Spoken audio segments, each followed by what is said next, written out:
മാനസികമായ ശക്തിയുള്ളവരുടെ സ്വഭാവങ്ങൾ. ഓക്കെ, എന്തായാലും ചെക്ക് ചെയ്ത് നോക്കാം. എനിക്ക് ഇങ്ങനത്തെ ഇതൊക്കെ ചെക്ക് ചെയ്യണത് ഭയങ്കര ഇഷ്ടമാണ്. അത് നോക്കി നോക്കാം, നമുക്ക് എങ്ങാനും നല്ല മനസ്സശക്തി ഉണ്ടെന്ന് നോക്കിയാലോ. സമയം നഷ്ടം. അനാവശ്യമായി സമയം നഷ്ടപ്പെടുന്നതിൽ ഇവർക്ക് ഖേദം തോന്നുന്നതാണ്. ഇവരുടെ ഊർജ്ജം പോസിറ്റീവ് കാര്യങ്ങൾ ചിലവഴിക്കാനാണ് ആഗ്രഹിക്കുന്നത്. അത് ശരിയാണ്, എൻ്റെ കാര്യത്തിൽ ശരിയാണ്. എനിക്ക് സമയം വെറുതെ വേസ്റ്റ് ആയിക്കുമ്പോൾ എനിക്ക് ഭയങ്കര ഖേദം, വിഷമമൊക്കെ വരാറുണ്ട്. പിന്നെ ഞാൻ പിന്നെ വിചാരിക്കും ഇനി ഒരിക്കലും സമയം വേസ്റ്റ് ചെയ്യുകയാണ്. പിന്നെയും സമയം വേസ്റ്റ് ചെയ്യുന്നത്, പിന്നെ ഞാൻ ഖേദിക്കും. അങ്ങനെ പോകാറുണ്ട്. മാറ്റങ്ങൾ. മാനസികമായി ശക്തരായ ആളുകൾ മാറ്റങ്ങളെ ഭയപ്പെടില്ല. വളരുവാനുള്ള പുതിയ അവസരമായിട്ടാണ് അവർ മാറ്റങ്ങളെ കാണുന്നത്. സാഹചര്യങ്ങൾക്കനുസരിച്ച് മാറാൻ ഇവർ തയ്യാറാണ്. അതും എൻ്റെ കാര്യത്തിൽ ശരിയാണ്. ഞാനങ്ങനെ മാറ്റങ്ങളെ ഭയപ്പെടുന്നു, മാറ്റങ്ങൾ ഇഷ്ടമുള്ള ഒരാളാണ്. ബുദ്ധിമുട്ടുള്ള കാര്യങ്ങൾ. കൂടുതൽ ബുദ്ധിമുട്ടുള്ള കാര്യങ്ങൾ ഏറ്റെടുക്കാൻ ഇവർ തയ്യാറാകുന്നതാണ്. വിജയിക്കുമോ ഇല്ലയോ എന്നതിലും ഉപരിയായി വെല്ലുവിളികൾ ഏറ്റെടുക്കാനാണ് ഇവർക്ക് താല്പര്യം. അതും എനിക്ക് എൻ്റെ കേസിൽ എനിക്ക് ഇൻട്രസ്റ്റ് ഉള്ളതാണെങ്കിൽ എത്ര വെല്ലുവിളിയാണെങ്കിൽ ഞാൻ ഏറ്റെടുക്കും. അത് എൻ്റെ ഒരു ശീലമാണ്. അങ്ങനെയാണ്.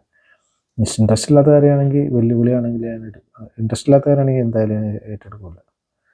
അപ്പോൾ അത് എൻ്റെ കേസിൽ ഏകദേശം ശരിയാണ്. അപ്പോൾ ഇതുവരെ ഞാൻ നോക്കണം, അത്യാവശ്യം നല്ല മാനസിക ശക്തി ഉണ്ട് എനിക്കും തോന്നുന്നു. സംതൃപ്തി. മറ്റുള്ളവരുടെ സന്തോഷത്തിന് വേണ്ടി ആയിരിക്കില്ല ഇവർ വിവിധ പ്രവർത്തികളിൽ ഏർപ്പെടുന്നത്. സ്വയം ഒരു സംതൃപ്തി ലഭിക്കാനും ഇതിൽ നിന്ന് കരുത്താർജിക്കാനുമാണ് ഇവർക്ക് ഇഷ്ടം. അതിൻ്റെ കേസിൽ കുറച്ചൊക്കെ ശരിയാണ്. പക്ഷെ ചില സമയങ്ങളിലൊക്കെ ഞാൻ ജോലി സ്ഥലങ്ങളിലൊക്കെ ബാക്കിയുള്ളവരെ സന്തോഷിപ്പിക്കാൻ വേണ്ടിയിട്ട് നല്ല രീതിയിൽ വർക്ക് ചെയ്യാറുണ്ട്. എനിക്ക് താല്പര്യമില്ല, ചിലപ്പോൾ ബോസ് തെറി പറയാണ്ടിരിക്കാൻ വേണ്ടിയിട്ട് അവരെ സന്തോഷത്തിന് വേണ്ടിയിട്ട് നല്ല രീതിയിൽ ജോലി ചെയ്ത് ഫിനിഷ് ചെയ്യാറുണ്ട്. അപ്പോൾ എൻ്റെ കേസിൽ അതൊരു സംതൃപ്തി, അങ്ങനെ സംതൃപ്തി കുറച്ച് ഇത് വല്ല ശരിയല്ല. Comfort zone. പലപ്പോഴും തങ്ങളുടെ കംഫർട്ട് സോൺ ഭേദിച്ച് പുറത്ത് കടക്കാനും ഇവർ താല്പര്യപ്പെടുന്നു. കരിയറിലും സ്വകാര്യ ജീവിതത്തിലും ഇവർ ഈ പാത പിന്തുടരും. അതെനിക്ക് വല്ലാണ്ട് അറിയില്ല എന്താണെന്ന്. ഞാനങ്ങനെ ആവാം അല്ലെങ്കിൽ ആവാതിരിക്കാം, അല്ലാണ്ട് അതിനെക്കുറിച്ച് ആലോചിച്ചില്ല. പോട്ട്. കഴിഞ്ഞ കാലത്തെക്കുറിച്ച് ഓർത്ത് സമയം പാഴാക്കാൻ ഇവർ താല്പര്യപ്പെടില്ല. നിലവിൽ എന്ത് ചെയ്യാൻ സാധിക്കും, ഭാവിയിൽ എന്ത് ചെയ്യാം എന്നെല്ലാമായിരിക്കും ഇവരുടെ ചിന്തകൾ. എൻ്റെ കേസിൽ അത് വലിയ ശരിയല്ല. കാരണം ഞാൻ കഴിഞ്ഞ കാലത്ത് ഓർക്കാറുണ്ട്, ഇപ്പോഴത്തെ കാര്യം ഓർക്കാറുണ്ട്, ഭാവിയിലെ കാര്യമൊക്കെ ഓർക്കാറുണ്ട്, എല്ലാം ഓർക്കാറുണ്ട്. ഒരിക്കൽ സംഭവിച്ച തെറ്റ് വീണ്ടും ആവർത്തിക്കാതിരിക്കാനും ഇവർ ശ്രമിക്കും. സംഭവിച്ച തെറ്റിൽ നിന്ന് കാര്യങ്ങൾ പഠിച്ചെടുത്ത് ഇത് വീണ്ടും സംഭവിക്കാതെ മുന്നോട്ട് പോകാനാണ് ഇവർ ഇഷ്ടപ്പെടുന്നത്. ശരിയാണ്. എൻ്റെ കാര്യത്തിൽ എനിക്ക് അങ്ങനെ ചെയ്യാനാണ് ഇഷ്ടം. പിന്നെ ഈ തെറ്റുകൾ ഒരേ തെറ്റന്നെ വീണ്ടും ചെയ്യാൻ എനിക്ക് ഒട്ടും ഇഷ്ടമല്ല. അപ്പോൾ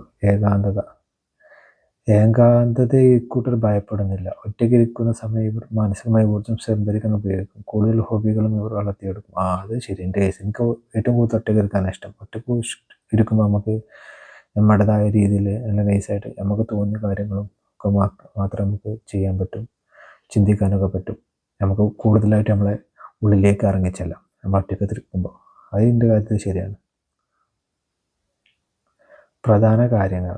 ഇവർക്ക് പ്രധാനപ്പെട്ട കാര്യങ്ങൾക്ക് ആയിരിക്കും മുൻഗണന നൽകുന്നത്. എത്ര കഷ്ടപ്പെട്ടിട്ടാണെങ്കിലും കാര്യം നടപ്പിലാക്കാൻ ഇവർ പരിശ്രമിക്കുന്നതാണ്. അതിനവർ കഠിനാധ്വാനം ചെയ്യുകയും ചെയ്യും. ഞാനും കുറച്ച് നല്ല ഹാർഡ് വർക്ക് ചെയ്യാറുണ്ട്. അപ്പോൾ അതും ശരിയാണെന്ന് തോന്നുന്നു. എന്നാലും ശരിയാണ്. Thanks for calling. ഈ സ്വഭാവം നിങ്ങൾക്കുണ്ടെങ്കിൽ ഏകാന്തതയും ആസ്വദിക്കാം. Thank U.